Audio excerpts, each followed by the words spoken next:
아멘. 함께 읽은 본문 말씀을 통하여서 진노하심이 은혜입니다 라는 제목으로 은혜를 나누고자 합니다.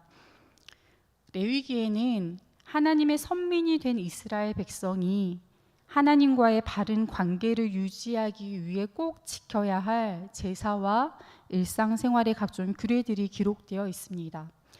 그래서 한 분야의 규례가 기록되고 난 후에는 꼭 그 끝에 여호와 하나님의 신적 권위에 대한 순종을 촉구하는 명령이 반복해서 기록되어 있습니다. 특별히 26장 말씀은 레위기 전체를 마감하는 시점에서 율법 전반에 대한 순종을 촉구하는 명령입니다. 쉽게 말해서 결론적으로에 해당하는 부분입니다. 26장을 좀 더 자세히 살펴보면 1절, 2절에는 이스라엘 백성이 반드시 지켜야 할 기본 율법이 기록되어 있습니다. 우상을 만들어 경배하지 말고 여호와의 안식일을 지키며 여호와의 성소를 경외하라는 명령입니다. 그리고 3절에서 13절까지에는 순종에 따른 축복의 약속이, 그리고 14절에서 39절까지는 불순종에 따른 징계의 경고가 기록되어 있습니다. 불순종에 대한 경고는 다시 5단계로 나뉘는데 단계가 지날수록 징벌의 강도가 점점 심각해집니다. 오늘 본문의 말씀은 불순종한 이스라엘 백성에게 내리실 하나님의 마지막 재앙에 대한 기록입니다. 모든 저주의 절정에 해당하는 가장 참혹하고 혹독한 재앙이겠지요. 27절에서 33절까지의 말씀을 제가 3번역으로 다시 읽겠습니다. 이렇게까지 하여도 너희가 나의 말을 듣지 않고 여전히 나를 거역하면 나는 더욱 노하여 너희를 거역할 것이며 너희는 너희가 지은 죄보다 7배나 더 벌을 받게 될 것이다. 그렇게 되면 너희는 너희 아들의 살과 딸의 살이라도 먹을 것이다. 내가 높은 곳에 있는 너희의 산당들을 모조리 부수며 분향단들을 다 헐고 너희의 시체를 너희가 섬기는 그 우상들의 시체 위에다 쌓아 놓을 것이다. 나는 도저히 너희를 불쌍히 여길 수 없다. 너희가 살던 마을들을 폐허로 만들고 너희가 드날들던 성소들을 황량하게 만들 것이다. 너희가 바치는 향도 기쁘게 받지 않을 것이다. 나는 또 그 땅을 황폐하게 할 것이다. 거기에서 사는 너희의 원수들은 거칠고 못쓰게 된 그 땅을 보고 놀랄 것이다. 나는 너희를 여러 민족 사이에 흩어버리고 칼을 뽑아 너희 뒤를 쫓게 할 것이다. 너희가 살던 땅은 버려진 채 거칠고 쓸모없이 될 것이며 너희가 살던 마을들은 폐허가 될 것이다. 불순종에 따르는 벌입니다. 그들은 질병으로 고통당하고 밭에 뿌린 씨앗이 결실을 맺지 못하는 고통을 당했지만 이제는 극한 가뭄으로 하늘이 철판처럼 땅이 노판처럼 되어서 파종 자체가 불가능하게 되었습니다. 식량 부족으로 10명의 여인이 하나의 화덕에서 구운 떡을 서로 저울에 달아 나눠 먹어야 했지만 이제는 이스라엘 백성 사이에서 자기 자녀를 잡아먹는 일까지 발생합니다. 불순종으로 인한 기근과 배고픔이 있었는데 적국의 침입으로 기근이 극대화되었기 때문입니다.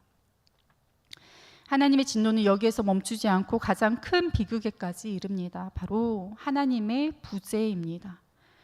하나님은 사악한 제사들을 부수고 성소에서 드리는 예배조차도 거부하시겠다고, 그들이 더 이상 불쌍히 여기지 않겠다고 말씀하십니다. 하나님과의 관계가 완전히 단절된 상태이고 이스라엘 백성의 삶은 아비규환 그 자체입니다. 그럼에도 불구하고 이스라엘 백성은 끈질기게 불순종하였습니다. 27절 말씀을 함께 읽겠습니다. 너희가 이같이 될지라도 내게 청종하지 아니하고 내게 대항할진대. 내게 대항할진대라는 표현을 직역하면 너희들이 나에 대하여 반대로 걷는다입니다. 하나님과 함께 동행하는 것을 완강하게 거부하는 이스라엘 백성의 모습을 시각적으로 잘 보여주는 표현입니다. 마치 도로에서 역주행하는 것처럼 이스라엘 백성이 불순종을 향해 걷는 구체적인 행위를 계속한다는 것입니다. 이에 대하여 하나님은 끈질기게 진노하십니다. 28절 말씀을 함께 읽겠습니다. 내가 진노로 너희에게 대항하되 너희의 죄로 말미암아 7배나 더 징벌하리니. 아멘. 본절에서 진노로 번역된 원어는 열기로, 분함으로 라는 의미입니다. 내가 진노로 너희에게 대항한다는 말씀을 직역하면 적대하는 열기, 적대하는 진노와 분냄으로 너희에 대하여 걸어 다니리라 라는 뜻입니다. 불덩어리 같은 재앙으로 이스라엘 도성을 휩쓸어 버리는 하나님의 진노입니다. 하나님의 진노가 극에 달하였음을 생생하게 전달하는 표현입니다. 우주를 창조하시고 통치하실 뿐만 아니라 출애굽 사건과 같은 끊임없는 구원 행동을 통하여 자기 백성들을 돌보아 주시는 하나님의 율법에 순종하는 것은 당연하고 필연적인 것입니다.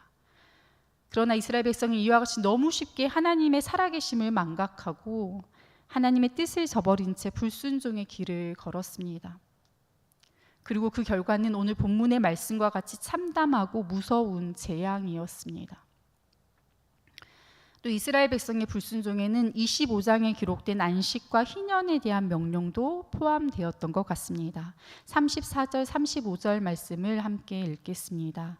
너희가 원수의 땅에 살 동안에 너희의 본토가 황무할 것이므로 땅이 안식을 누릴 것이라. 그때에 땅이 안식을 누리리니 너희가 그 땅에 거주하는 동안 너희가 안식할 때에 땅은 쉬지 못하였으나 그 땅이 황무할 동안에는 쉬게 되리라. 아멘. 하나님은 이스라엘 백성이 재앙으로 말미암아 열방으로 흩어지게 되면서 땅은 충분한 안식을 얻게 되리라고 말씀하십니다. 백성들이 안식년과 희년을 지키지 않아서 땅이 안식하지 못한 것을 하나님께서 직접 되돌리시는 것입니다. 안식년 규례를 지키는 것은 단순히 땅을 쉬게 하기 위함이 아니라 가나안 땅을 주신 분이 하나님이시며 그 땅의 주인이 하나님이심을 인정하는 것이었습니다. 따라서 땅의 안식은 하나님과 이스라엘 백성 사이의 관계를 상징하는 규례이고, 이스라엘 백성이 이것을 소홀히 여겼다는 것은 결국 하나님과의 관계를 파기하는 죄였던 것입니다. 그리고 이어지는 36절에서 38절 말씀에는 재앙의 끝에 남은 자에 대한 심판이 기록되어 있습니다. 36절에서 38절 말씀을 제가 세 번역으로 읽겠습니다. 너희 가운데 살아남은 사람들이 원수의 땅에 끌려가 사는 동안에 내가 그들의 마음에 공포심을 일으켜 바람에 나뭇잎 떨어지는 소리만 나도 칼을 피해 도망가듯 기겁하고 달아나게 하겠다. 그들은 아무도 뒤쫓지 않아도 달아나다 넘어질 것이다. 아무도 뒤쫓지 않아도 칼날을 피하여 도망가듯 서로 엎치락 뒤치락 비틀거릴 것이다. 너희는 절대로 너희의 원수들과는 맞설 수 없다. 마침내 너희는 망하여 다른 민족 사이에 흩어질 것이며 원수들의 땅이 너희를 삼킬 것이다. 하나님은 이스라엘의 남은 자에게 이와 같은 고통이 있을 것이라고 말씀하십니다. 원수들의 땅에 붙잡혀 가서도 고난은 끝나지 않을 것입니다. 그들의 삶은 두려움과 불안과 도주의 연속이며 동족끼리 서로 짓밟혀 넘어지다가 점점 쇠잔해져 갈 것이라고 말씀하십니다. 주변 나라들이 강해서가 아니라 이스라엘 백성이 약하기 때문입니다. 하나님의 언약 백성이었던 이스라엘은 하나님의 말씀을 우습게 여기고 불순종하였기에 스스로 약하고 가난한 민족이 되어서 이토록 수치를 당하게 되었습니다. 성도 여러분, 이스라엘 백성이 여러 가지 고통에도 불구하고 이토록 끈질기게 불순종하는 이유가 무엇일까요? 정말로 하나님을 경외하는 백성이라면 하나님의 두려운 재앙 앞에서 징계를 받을 수밖에 없는 자신의 죄가 무엇인지를 생각하고 그 길에서 돌이켜야 하지 않겠습니까? 이스라엘 백성이 이처럼 돌이키지 않는 것은 그것이 바로 죄의 속성이기 때문입니다. 39절 말씀을 함께 읽겠습니다. 너희 남은 자가 너희의 원수들의 땅에서 자기의 죄로 말미암아 쇠잔하며 그 조상의 죄로 말미암아 그 조상같이 쇠잔하리라. 물론 조상의 죄로 말미암아 그 조상같이 쇠잔하리라는 말씀이 조상이 지은 죄의 형벌을 그 후손이 대신 받는다는 것은 아닙니다. 하지만 죄는 마치 먹이 사슬처럼 연쇄 반응을 일으킵니다. 우리가 죄에 무뎌지면 그것이 습관이 되고 공동체의 문화가 되고 나아가 인류의 역사가 되는 것입니다. 반대로 인류의 역사가 되어버린 죄는 그 시대를 살아가는 개인의 가치관이나 삶의 태도에도 많은 영향을 미치겠지요. 결국 공동체의 죄가 세대를 거쳐가면서 점점 쌓이고 고착되어서 후손에게까지 영향을 미친다는 말씀입니다. 이와 같이 하나님은 죄를 심판하실 때 개인의 죄뿐만 아니라 공동체의 죄까지도 세심하게 살피십니다. 따라서 누구도 자신의 죄에 대한 책임을 공동체에 전가할 수 없고 공동체의 죄로부터 분리되어서 홀로 정결하기도 어렵습니다. 죄는 이토록 교묘하게 우리에게 스며들어서 우리를 쇠잔하게 할 것입니다.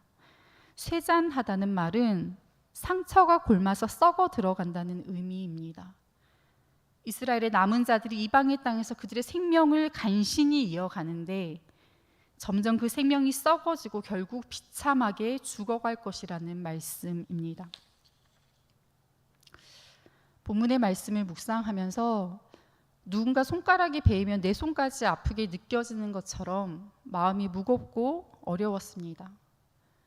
물론 이스라엘 백성이 처한 현실이 너무 참담하였기 때문이기도 하지만 죄로 인해 끊임없이 무너지고 쇠잔해져 가는 것이 비단 이스라엘 백성만의 이야기는 아니기 때문입니다. 여전히 죄에 어깨동무하며 살아가는 우리의 현실이 본문의 말씀과 다르지 않아 보였습니다.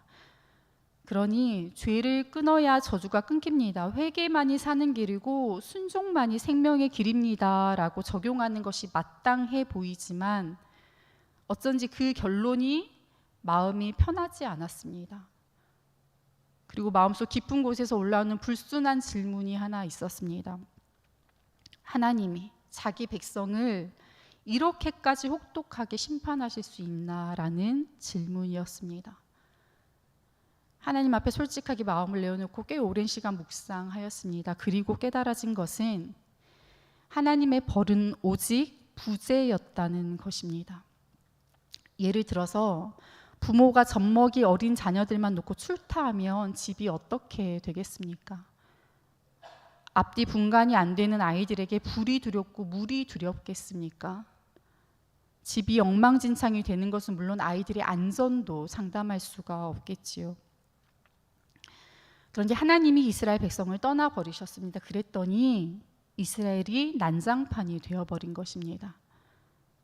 가나안은 분명히 언약의 땅이었지만 하나님이 떠나버리시니 그곳이 더는 축복의 땅일 수가 없었습니다.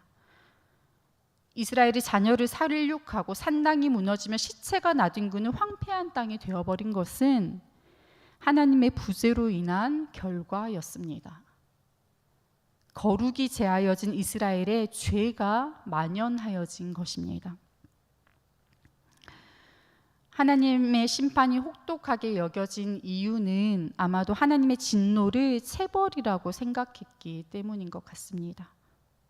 체벌이 무엇입니까? 규칙을 어긴 사람을 때리거나 기압과 같은 벌을 주어서 신체적으로 정신적으로 고통을 가하는 행위입니다. 그런데 하나님의 끈질긴 진노는 체벌이 아니라 훈육이었습니다. 하나님의 목적은 혼내는 것이 아니라 바르게 하고자 함입니다. 죄에서 돌이키면 재난을 멈추시겠다는 약속이 바로 그 증거입니다. 18절과 21절, 23절 그리고 27절의 말씀을 살펴보면 이스라엘 백성이 징계를 받고도 어리석은 길에서 돌이키지 않고 하나님을 대항하면 하나님도 그들에게 7배나 더한 혹독한 징벌로 대항하신다고 말씀합니다. 바꿔 말하면 그들이 죄에서 돌이키면 진노를 멈추시겠다는 약속입니다. 그러니 거듭하여 주어진 7배의 심판은 결국 더 이상 주저하거나 핑계하지 말고 어서 주님께로 돌아오라는 가슴 아픈 탄식인 것입니다. 말씀을 묵상하면서 강명식 찬양 사역자의 그는 사랑이라는 제목의 찬양이 떠올랐습니다. 제가 그 가사를 읽어드리겠습니다. 나를 위해 죽을 수 있어도 결코 나를 떠날 수는 없는 한 사랑이 있네. 그 사랑에 자기 생명 걸고 그 이름의 약속대로 나 같은 죄인 위에 죽은 사랑이 있네. 날마다 당신을 떠나 돌아서는 날 알면서도 떠날 수 있는 자유를 주신 그분, 그 많은 사랑의 언어 가슴 깊이 묻어두고 죽음으로 그 사랑 고백하신 그분, 그는 예수. 자신을 버릴 수는 있어도 결코 나를 버릴 수는 없는 한 사랑이 있네. 그 사랑에 자기 이름 걸고 그 이름의 약속대로 내 안과 바깥을 채우는 사랑이 있네. 나는 믿네. 나를 위해 아낌없이 생명 주신 그 사랑은 끝까지 날 버리지 않네. 사망이나 생명이나 이 땅 위에 그 무엇도 결코 그 사랑에서 날 끊을 수 없네. 그는 사랑. 성도 여러분, 죽을지언정 곁을 떠날 수는 없다면 그것은 의심할 여지 없이 참 사랑이지 않겠습니까? 이스라엘 백성의 끝나지 않은 죄악으로 말미암아 이스라엘은 무덤과 같이 되었지만 떠나버리신 것 같은 하나님이 여전히 진노와 심판으로 이스라엘을 훈육하셨습니다. 그러니 하나님의 끈질긴 진노는 결국 사랑이고 은혜입니다. 이토록 놀라운 사랑 앞에 회개만이 살 길이고 순종만이 생명의 길입니다. 기도하겠습니다. 하나님, 우리는 늘 사랑을 이야기하지만 우리의 사랑은 너무나 위태롭고 불안합니다. 사랑이라는 이유로 오히려 서로에게 상처가 되고 사랑마저도 진노가 되어버릴 때가 있습니다. 그러나 주님에게는 진노마저도 사랑임을 깨닫습니다. 우리의 얕은 지식으로 하나님의 사랑을 정의 내리지 않게 하시옵소서. 늘 실패 같았던 우리의 경험 안에 하나님의 사랑을 가두지 않게 하시옵소서.